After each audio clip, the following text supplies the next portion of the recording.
Kalian dulu waktu SMP, SMA ada pernah tahu majalah dinding? Ada ya, tahu. Zira tahu ya? Fitri tahu.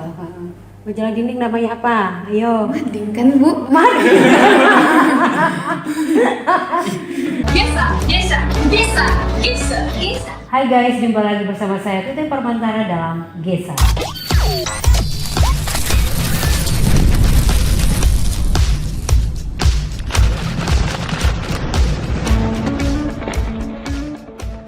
Kali ini di Gesa sudah hadir bersama saya 4 mahasiswa berprestasi. Tentunya mereka bukan, biasanya orang bilang apa ya, salah satunya, salah empatnya ya, dari sebuah perguruan tinggi Universitas Flores. Banyak sekali mahasiswa berprestasi di Universitas Flores. Kali ini yang dapat kesempatan untuk kita bincang-bincang nih ada 4 ya. Boleh perkenalkan diri dulu? Dari Fitri, senyumnya paling manis ya. Baik Kak, perkenalkan nama saya Fitriyanti, biasa disapa Fitri. Saya dari Prodi Pendidikan Bahasa dan Sastra Indonesia semester 2. Baik, terima kasih. Dia gini lagi ke saya nih. Oh, saya yang kenal. Nama lengkap saya Victor Anggalo Nodet, akrab disapa Victor. Saya berasal dari Manggarai Timur, mahasiswa semester 4 di program studi Pendidikan Bahasa dan Sastra Indonesia. Satu prodi dengan Fitri ya, ketua. Kalau yang ini? Baik, nama lengkap saya Yohanes Retu, akrab disapa Joy. Saya mahasiswa dari program studi sastra Inggris, sekarang berada di semester 8, semester akhir. Semester akhir ya. Ya. Jadi sibuk-sibuknya menyusun skripsi. Nah, itu jangan jadikan momok ya, jadikan tantangan. Ya. Gila kata-kata gue. Tapi dulu juga stres. Saya lanjut. Ya, saya Pira Malung, mahasiswa semester 6 program studi agroteknologi Fakultas Sains dan Teknologi. Oke, baik. Jadi hari ini kita mau tahu nih, disebut sebagai mahasiswa berprestasi. Jadi pasti teman-teman atau keluarga, terus juga mungkin siapa saja yang menonton Gesa pasti ingin tahu apa saja sih prestasi mereka. Kita mulai dari Fitri atau Kafira. Nih, kenapa Anda menolak ini? Saya sudah curiga dia dari kemarin. Dia selalu menolak saya. Oke, ini Vira. Kalau melihat Vira, saya dalam benak saya itu pasti ada yang namanya PKKO. Nah, PKK Ormawa. Bisa jelaskan PKK Ormawa itu apa? Ya baik, sebenarnya lebih tepatnya PPK Ormawa. Oke, jadi sebenarnya bukan PKK Ormawa tapi PPK Ormawa. Maaf saya salah. Lanjut. Ya, PPK Ormawa sendiri sebenarnya merupakan program penguatan kapasitas organisasi kemahasiswaan. Sebuah program yang diselenggarakan Kemdikbudristek di bawah pengelolaan Direktorat Pembelajaran dan Kemahasiswaan. Program ini sebenarnya lebih kepada pemberdayaan masyarakat, di mana kita membuat proposal berdasarkan permasalahan lalu disesuaikan dengan topik yang telah disusun dan telah diberikan oleh Kemdikbudristek itu sendiri. Dan kita kemarin di tahun 2023 bersama Ormawa BEM Fakultas Pertanian, walaupun saat ini kita sudah berpindah fakultas, tapi tahun kemarin kita lolos juga di pendanaan subproposal Tahun kemarin ya? Iya, tahun kemarin dengan lokasi di Desa Saga, Kecamatan Dekusopo. Oke, tahun ini?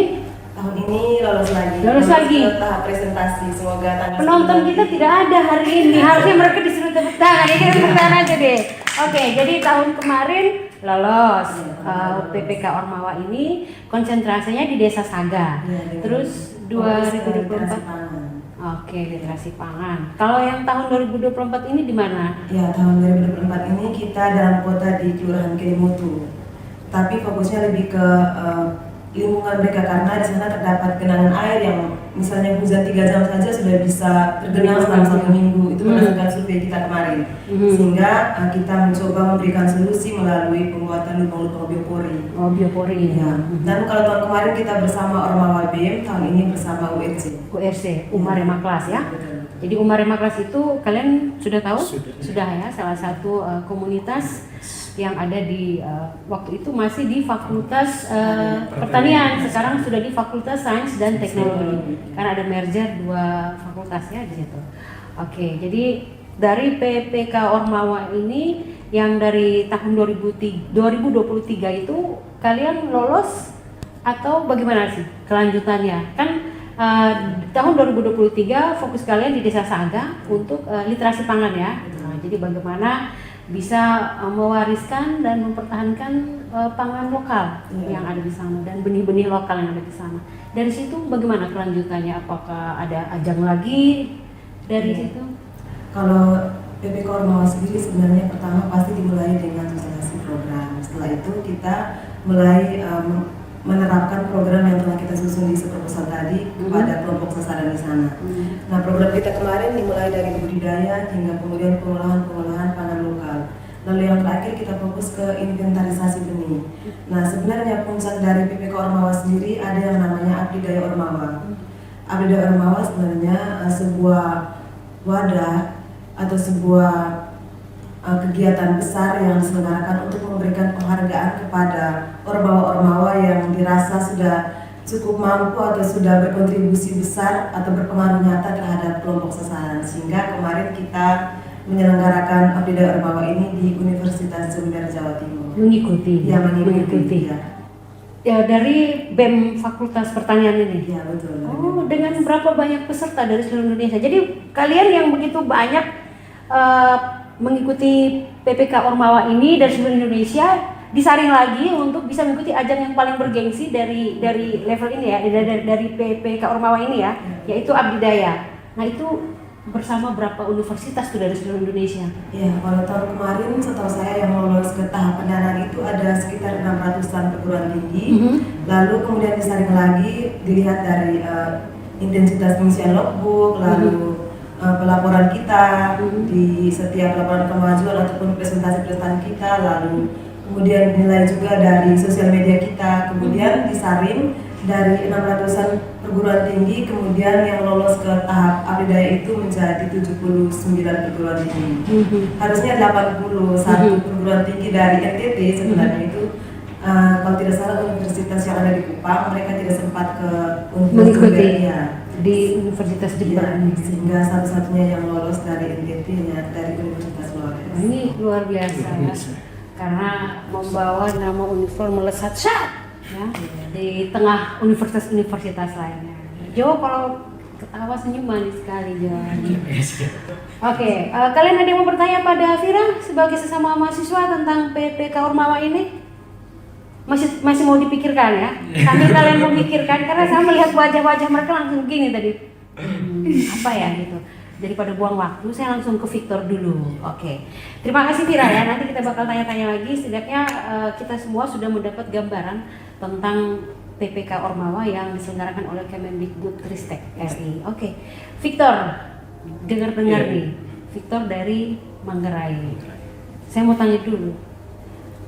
Kalau biji wijen kompiang diganti sama biji yang lain boleh nggak? Biji kopi misalnya boleh. Oke, Victor dari PBSI Manggarai, keren ya orang Manggarai saya bilang, adalah ketua UKM Jurnalistik. Oke, UKM Jurnalistik Universitas Flores. Bisa ceritakan tidak tentang UKM Jurnalistik ini? Baik, terima kasih. Hari ini saya hadir dalam kapasitas sebagai Ketua UKM Jurnalistik Universitas Flores yang baru saja dibentuk dan sudah menghimpun sekitar 50-an anggota dari setiap program studi yang ada di Universitas Flores. Dan saat ini UKM Jurnalistik juga sudah mengantongi surat keputusan atau SK dari Rektorat Universitas Flores. Jadi kami punya ruang bebas untuk kemudian meliput segala kegiatan yang diselenggarakan di Universitas Flores dari tingkat program studi, fakultas, dan juga universitas. Oke. Apa saja program-program UKM Jurnalistik ini yang sudah berjalan atau akan berjalan? Gitu? Tentunya UKM ini UKM baru dan kami sudah melakukan banyak kegiatan. Salah satu kegiatan yang saat ini sedang berlangsung itu adalah pelatihan menulis 3 paragraf dengan topik menulis kreatif. Jadi semua anggota yang tergabung dalam UKM Jurnalistik akan dilatih dalam dunia tulis menulis dalam bidang menulis kreatif. Dan tentunya juga setelah menulis 3 paragraf, kami juga akan masuk ke tahap pelatihan menulis berita, karena nanti sasaran kami itu akan meliput segala aktivitas segala berita lalu kemudian kami sampaikan kepada masyarakat umum melalui media sosial. Jadi tahap demi tahap kami semua sudah mulai berjalan, mulai dari pelatihan menulis 3 paragraf, dan minggu depan juga akan masuk ke tahap pelatihan menulis berita. Berita ya, oke. Ini luar biasa ya. Jadi bagaimana mahasiswa juga dilatih untuk menyiarkan hal-hal baik ya, pastinya dari kampus Universitas Flores dalam bentuk berita. Tidak hanya dalam misalnya siaran langsung, guys kita lagi kegiatan ini nih di kampus macam hari ini. Kalian tidak melihat kecantikan saya ya, karena hari ini kita mengikuti kegiatan peringatan Hari Pendidikan Nasional ya. Bapak Pendidikan Nasional siapa? Ki Hajar Dewantara. Wah dia luar biasa dia. Fitri langsung. Apaan sih ibu selalu saya gitu ya. Oke baik. UKM jurnalistik ini lintas prodi. Ya, tapi saya mau tanya pada Victor secara personal, itu kan suka menulis ya. Katanya pernah jadi kontributor atau menjadi seorang, sampai saat ini masih menjadi kontributor dari media ya, apa itu? Bisa cerita? Baik, terima kasih. Sebetulnya bukan kontributor, tapi selama ini saya menjalin dengan beberapa jurnalis hebat dari Manggarai Timur, Ya. sehingga lingkup program studi di PBSI. Ketika ada kegiatan sebelum Universitas Flores mendirikan UKM, saya sendiri yang kemudian meliput kegiatan, lalu kemudian saya kirim tulisan mentahnya, lalu kemudian mereka yang edit. Jadi sebetulnya saya belum terlibat dalam jurnalis, tapi secara tidak langsung praktek-praktek kecil dalam dunia jurnalis saya sudah tekuni dari SMA kelas 2, karena kebetulan juga dulu di SMA saya juga pernah diberikan kepercayaan untuk menjadi ketua majalah Dinding. Jadi dunia tulis menulis saya sudah raba sejak dari kelas 2 SMA. Itu luar biasa. Kalian dulu waktu SMP SMA ada pernah tahu majalah Dinding? Ada ya, tahu. Zira tahu ya? Fitri tahu. Majalah Dinding namanya apa? Ayo. Mading kan Bu? Setiap mading tuh ada namanya namanya. gitu. Tapi nggak apa-apa ya, lupa karena sudah padahal baru 2 tahun selesai SMA kan? Iya Bu. Ya, tapi tidak apa-apa. Oke, jadi seperti itu ya. Dan dengan UKM jurnalistik ini diharapkan bisa meningkatkan kemampuan Victor dalam dunia Bidang jurnalistik ya. Oke, baik. Kalau gitu saya mau ke Fitri dulu. Si cantik hari ini. Oke, Fitri, salah satu hal yang saya dengar ya, informasi tentang Fitri adalah bahwa Fitri ini kalau menyanyi lagu rock, keren. Ya, bisa kan? Lagunya Guns N' Roses deh boleh ya sekarang. Bisa. Tapi suaranya, perlu Fitri tahu bahwa di Indonesia ada seorang penyanyi bernama Mel Sandi. Kalian boleh cari Mel Sandi ya. Tuh keren, luar biasa. Dia belajar dari saya dulu ya. Bercanda. Oke. Jadi ngomong-ngomong soal Mel Sandi, ngomong-ngomong soal MTQ, ngomong-ngomong soal mengaji. Jadi Fitri baru saja sekitar 2 bulan lalu ya. Ya, sekitar 2 bulan yang lalu mengikuti Pekan Tilawatil Quran.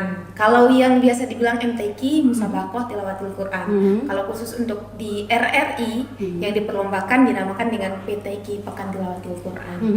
Itu perlombaan itu diselenggarakan untuk umat Muslim, umat yang beragama Islam lebih bisa mendalami dan bisa lebih mengamalkan isi-isi dari Al-Quran tersebut dalam kehidupan sehari-hari. Waktu itu dapat informasinya dari mana? Dari prodi atau dari langsung misalnya ada flyer atau pengumuman? Oh ya, kebetulan kemarin juga dikirim sama Ibu Kepro dari prodi juga mengirimkan lewat online, ada perlombaan ini nih kepada kami yang satu kelas yang beragama Muslim yang ingin ikut saja. Jadi sebelum itu juga saya juga pernah ikut perlombaan tersebut. Jadi untuk melihat perlombaan ini saya rasa mungkin saya ingin mencoba begitu. Ternyata alhamdulillah dapat sedikit juara 3 lah untuk Itu bukan perlombaan. Banyak juara 3. Kalau sedikit tuh juara 1. Ya kan? Hanya 1 dia dapat. Ini 3 ya dapat 3. Sedikit ngakunya orang ini. Oke, juara 3. Fitri waktu itu membawakan surah apa, dari ayat apa dari Al-Quran? Oh iya, kemarin di babak pengisian saya mendapatkan surah Lupa. Al-Anfal kalau tidak salah. Al-Anfal. Sudah lupa ingat 2 bulan yang lalu.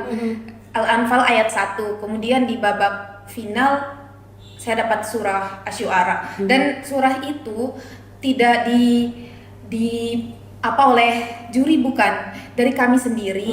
Kami buat 3 surah, terus 3 surah ini diundi lagi. Jadi dapatnya surah apa nih? Surah yang pernah kami latih kami buat, kami taruh ke untuk diundi gitu. Iya. Dengan ayat-ayat tertentu kan. Iya. Kalau Al-Baqarah semuanya juga Anda pasti Iya. pusing ya. Iya, benar. Oke, baik. Tingkatan apa saja? Apakah hanya mahasiswa dan SMA atau ada yang lebih, atau ada kakek-kakek, nenek-nenek gitu? Oke. Kalau untuk tingkatan untuk PTQ ini dari umur 17 tahun sampai 30 tahun. Biasanya MTQ dengan PTQ agak lain. Tapi sama-sama perlombaan tilawah, membaca Al-Quran dengan nada gitu. Kalau MTQ itu perlombaannya tuh seperti ada tingkat-tingkatan, ada kanak-kanak, Gitu. remaja, dan dewasa. Jadi Kalau PTQ kanak-kanak satu saingan dengan kanak-kanak nih dari umur 5 atau 6 gitu. dari 8 tahun sampai 15. Kemudian 15 sampai 25 itu remaja, 25 ke atas sampai 30-an itu baru dewasa. Kalau PTQ dari umur 17 tahun sampai 25 tahun itu satu saingan terus, hanya beda kategori Qori dan Qori'ah gitu. Oh, jadi meskipun yang ini masih SMA, yang sana sudah Iya, tetap satu saingan dengan tetap ya, satu letting kalau kalian akan dilatih gitu. A'udzu billahi minasy syaithanir rajim.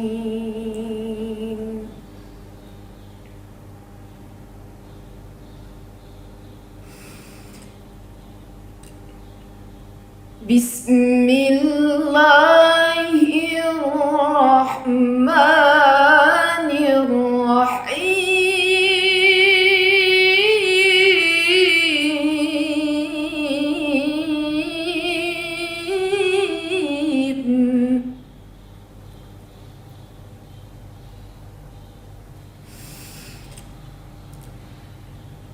لقد كان لكم في رسول الله أسوة حسنة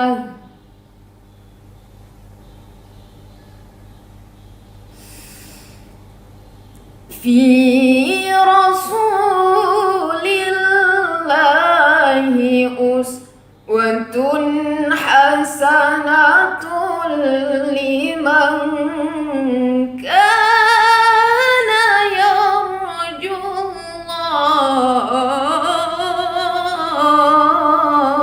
الله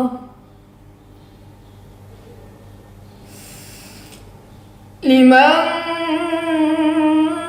كان يرجو الله واليوم الآخر وذكر الله كثيرا صدق الله العظيم. Wow, luar biasa. Terima kasih Fitri.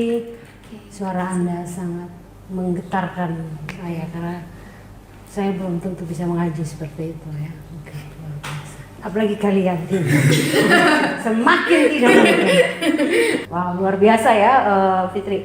Kalau gitu saya mau meluncur dulu ke Jo. Oke, Jo.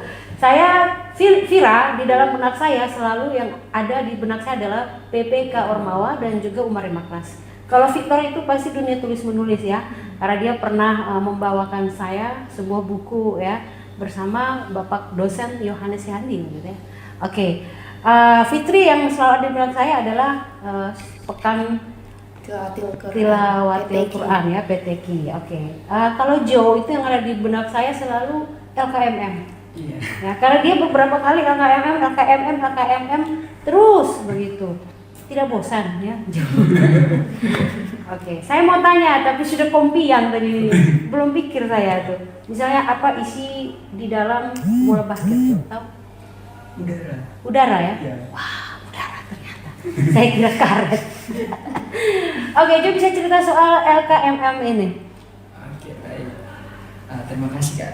Pertama, LKMM itu singkatan dari latihan keterampilan manajemen mahasiswa. Pada dasarnya itu LKMM pertama kali kita dapat dari tingkat program studi, kemudian di tingkat fakultas, kemudian lanjut ke universitas.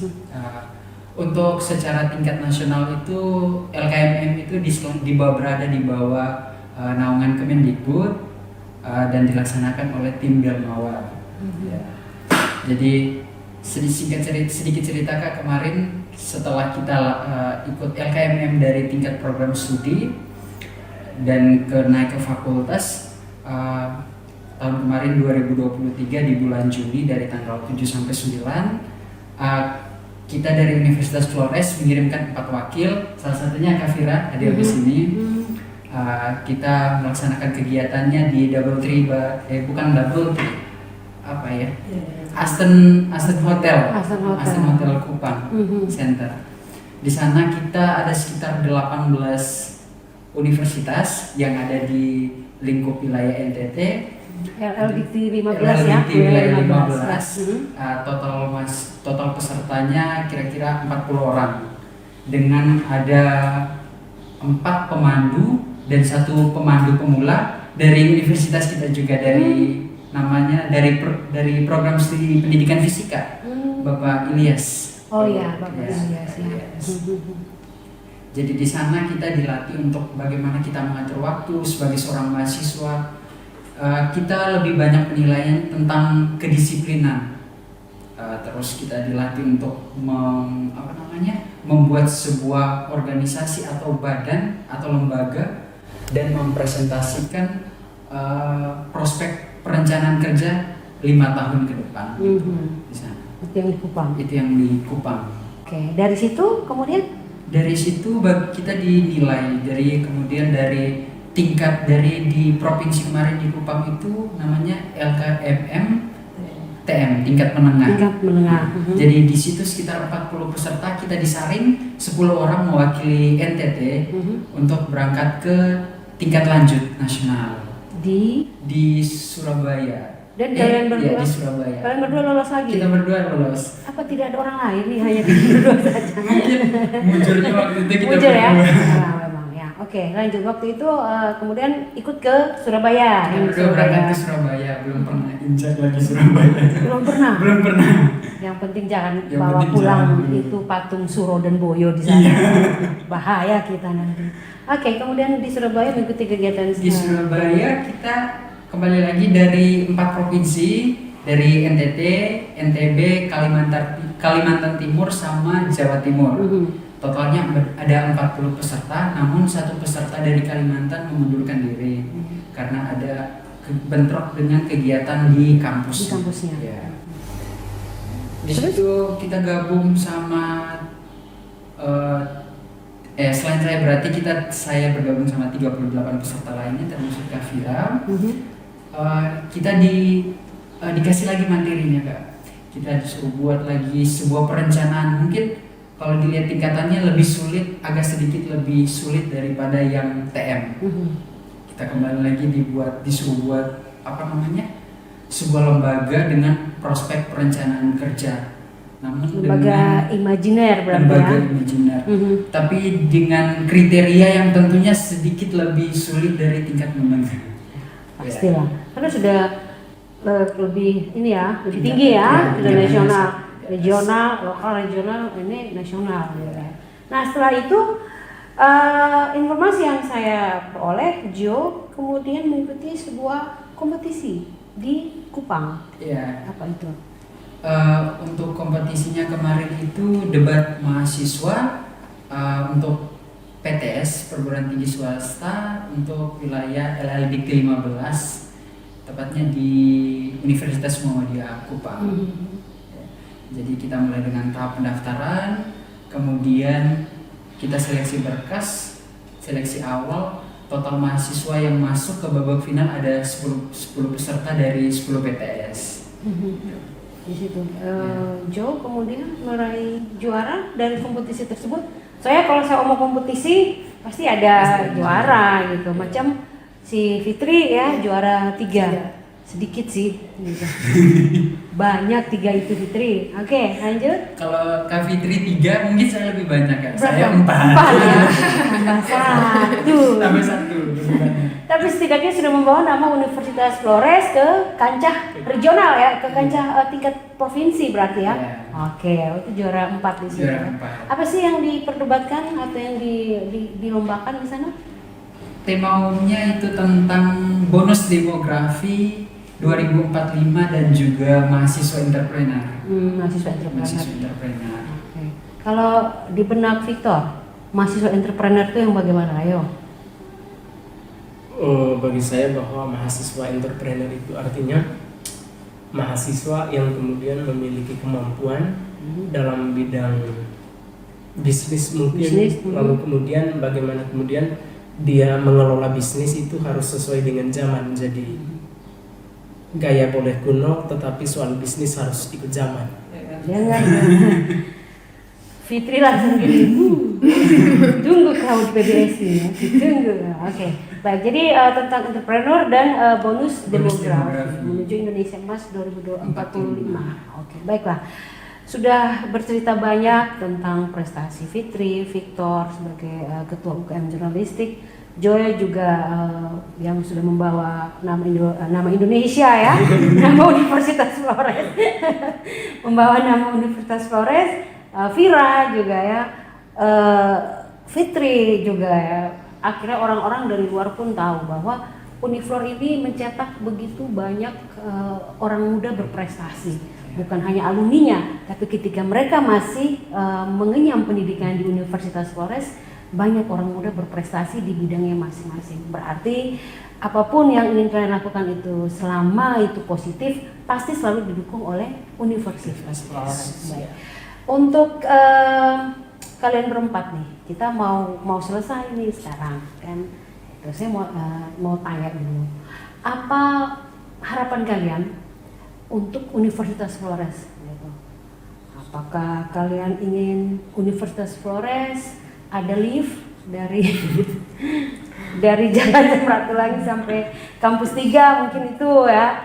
Mungkin kalian berharap sarpras ya, sarana prasarananya atau apa, atau mungkin hal yang kalian paling senangi dari Universitas Flores. Silahkan, siapa duluan? Saya Kak. Boleh. Oke. Fitri sudah melihat ke kanan, berarti dia menunggu kalian duluan. Oke, silakan Jo. Baik, terima kasih. Mungkin salah satu hal yang paling saya senang dari Universitas Flores, kita kembali ke visi dan misi. Menjadi universitas yang unggul sebagai mediator budaya. Ya, mungkin kalau kita dilihat di zaman sekarang itu anak muda lebih suka berpakaian dengan gaya-gaya modern. Tapi Universitas Flores berani mengambil gebrakan untuk menerapkan mahasiswa. Mungkin lebih banyak di area kampus 2 kayak di Fakultas Keguruan dan Ilmu Pendidikan dan juga dosen-dosen pegawai. Itu di Universitas Flores bagus sekali menerapkan di hari Rabu ya, hari Selasa dan Kamis itu menggunakan sarung motif daerah masing-masing. Itu salah satu hal yang paling saya senang apresiasi karena zaman sekarang masuk era globalisasi, kita mau masuk bonus demografi, budaya-budaya mulai hilang, namun Universitas Flores berani membuat gebrakan dengan mengenakan motif pakaian daerah sarung. Oke, baik. Siapa lagi? Mungkin yang sudah siap? Oke. Vira, silakan. Ya, kalau tadi Kanjo dengan teman-temannya Universitas Flores mampu atau membuat gebrakan terkait dengan pakaian adat, penggunaan pakaian adat. Kalau saya sendiri lebih ke Universitas Flores khususnya kantor kemahasiswaan selalu update dengan informasi-informasi terkait program-program kemahasiswaan ataupun program-program apa saja yang kemudian melibatkan mahasiswa. Dan saya merasa bahwa ketika saya menjadi mahasiswa di Universitas Flores, khususnya setelah saya bergabung dengan komunitas Marema kelas di program studi agroteknologi, saya melihat bahwa kalau selama ini kita melihat bahwa mahasiswa itu hanya ke kampus atau mungkin langsung pulang lalu jalan-jalan. Ketika saya masuk ke Universitas Flores bergabung dengan komunitas Marema, ada banyak sekali ternyata kegiatan-kegiatan yang diselenggarakan Universitas Flores yang kemudian melibatkan mahasiswa, baik itu yang dalam kampus ataupun pemberdayaan di masyarakat luar kampus. Sehingga menurut saya Universitas Flores selalu punya daya jual, menurut saya daya jual yang bagus di tingkat masyarakat melalui program-program yang lain. Program yang tadi. Dan ini juga sebenarnya kembali kepada mahasiswa itu sendiri, ready or not, atau mau atau tidak ya untuk terlibat dalam program-program tersebut. Jadi kantor kemahasiswaan juga selalu mengupdate ya apapun program, baik itu dari tingkat universitas maupun dari kementerian. Oke, silakan. Dari saya dulu. Oke, dia karena dia adik tingkat nih, takut dia. Kalau dari saya lebih memandang bahwa Universitas Flores ini adalah sebuah rumah besar yang kemudian menghimpun anak-anak muda hebat, menghimpun orang-orang hebat, lalu kemudian memberikan ruang kepada siapa saja untuk menempuh pendidikan. Jadi merajut kasih menjemput masa depan yang cemerlang. Hafal ya, saya nanya lagi sebentar.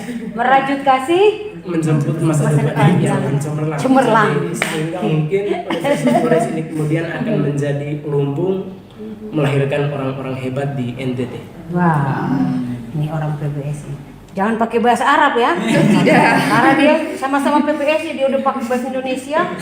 Ini karena dia jago ngaji bahasa Arab, wah. Salam kita sebentar. Oke, silakan Fitri. Kalau untuk saya sama dengan Kak Vira, Kak Victor, Kak Jo dengan Kak Jo. Sama-sama kayak menilai bahwa Universitas Flores ini dapat melahirkan sesuatu yang kadang di universitas lain tuh belum tentu buat kayak gini, kayak tadi pakai sarung di hari Senin dan Selasa dan Kamis begitu. Kami berdua. Iya. Oke. Itu saja, tidak ada yang lain. Benar. Yang benar. Oke, baiklah. Saya berharap kalian berempat dan juga mahasiswa lain yang ada di Universitas Flores terus menempa diri untuk bisa menoreh kredit yang baik untuk diri sendiri maupun untuk institusi. Karena itu yang sangat diharapkan oleh kita, apalagi di zaman sekarang di mana semua orang saling bersaing dan tensi persaingannya itu tinggi sekali, apalagi ketika kalian nanti terjun ke masyarakat. Ya. Baiklah, satu pertanyaan terakhir untuk Fitri. Ya. Kira-kira kalau handphone terbuat dari terigu itu bisa atau tidak? Tidak bisa. Tidak bisa. Dia serius sekali. Oke, baik guys, mana saja kalian berada. Cukup sekian perbincangan kita dengan mahasiswa berprestasi dari Universitas Flores. Sampai jumpa lain waktu. Bye. Oke, jadi handphone tidak bisa dibikin dari terigu ya? Tidak bisa, kamu sadar. Bisa? Bisa. Bentuknya? Iya. Oh, bentuknya. Bisa digunakan.